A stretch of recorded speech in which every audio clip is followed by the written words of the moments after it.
ఒకవైపు కాల్పుల విరమణపై మంతనాలు జరుగుతున్నప్పటికీ కూడా రష్యా ఉక్రెయిన్ ఒకదానిపై ఒకటి యుద్ధం చేసుకుంటూనే ఉన్నాయి, దాడులు చేసుకుంటూనే ఉన్నాయి. ఇప్పుడు మాస్కో కీవ్పై 30కి పైగా క్షిపణులు 300కి పైగా డ్రోన్లతో విరుచుకుపడింది.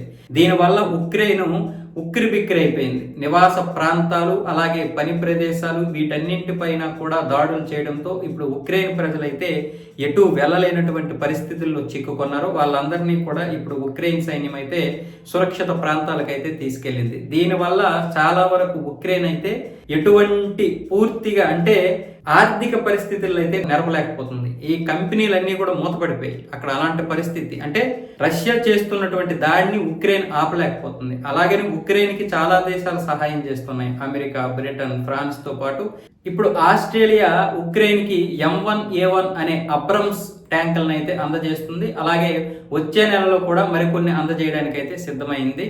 ఇది మాస్కో చేస్తున్నటువంటి ఒక దండయాత్ర, అన్యాయమైనటువంటి దండయాత్ర అంటూ రష్యాని విమర్శిస్తూ ఇప్పుడు ఆస్ట్రేలియా అయితే ఉక్రెయిన్కి సహాయం చేస్తుంది. కానీ వాస్తవానికి ఈ యుద్ధం చేసింది ఎవరు, యుద్ధం మొదలుపెట్టింది ఎవరు, ఎందుకు యుద్ధం జరిగింది, అసలు ఎందుకు మొదలైంది అన్నది మాత్రం ఎవరు మూలాలు కనుక్కోవడం లేదు. మూలాలు తెలిసినా కూడా వీరు మాట్లాడరు.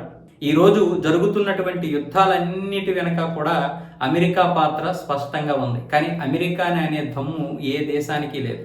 అమెరికానంటే ఎలాంటి ఇబ్బందులు గురవుతామో తెలియదని ఈరోజు అన్ని దేశాలు మూసుకొని కూర్చుంటున్నాయి. కానీ ఏదైతే ఎదిరిస్తున్నాయో ఆ దేశాల పైన సుంకాల పేరుతో ఈ ట్రంప్ బెదిరిస్తున్నాడు. అంతకు మించి జరిగింది ఏమీ లేదు.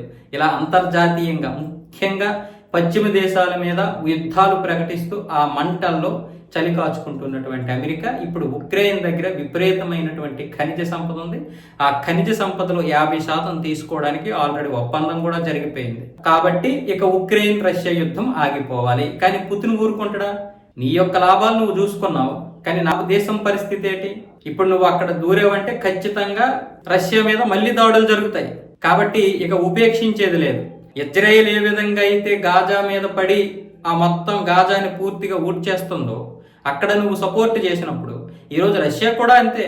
ఉక్రెయిన్ పూర్తిగా ఇచ్చేయకపోతే మళ్ళీ ఉక్రెయిన్ ఏదో ఒక రోజు ఇచ్చేస్తుంది. ఉక్రెయిన్ చేస్తుందంటే ఉక్రెయిన్ కాదు, ఉక్రెయిన్ పేరు చెప్పి ఈ అమెరికా కావచ్చు, బ్రిటన్ కావచ్చు, ఫ్రాన్స్ కావచ్చు, చాలా దేశాలు దీని వెనక ఉన్నాయి. ఇప్పుడు అమెరికానే చూసుకోండి, ఇక్కడ ఉన్నటువంటి ఖనిజ సంపదను ఇప్పుడు దోచుకుపోతుంది. యుద్ధం ఆగిందా ఉక్రెయిన్ మొత్తం ఊడ్చేస్తుంది అమెరికా. అది ఇప్పుడు అందుకే తొందరగా యుద్ధం ఆగాలి. అమెరికా బాధ అదే, అంతేగాని ఉక్రెయిన్కి ఏదో అయిపోతుందని కాదు.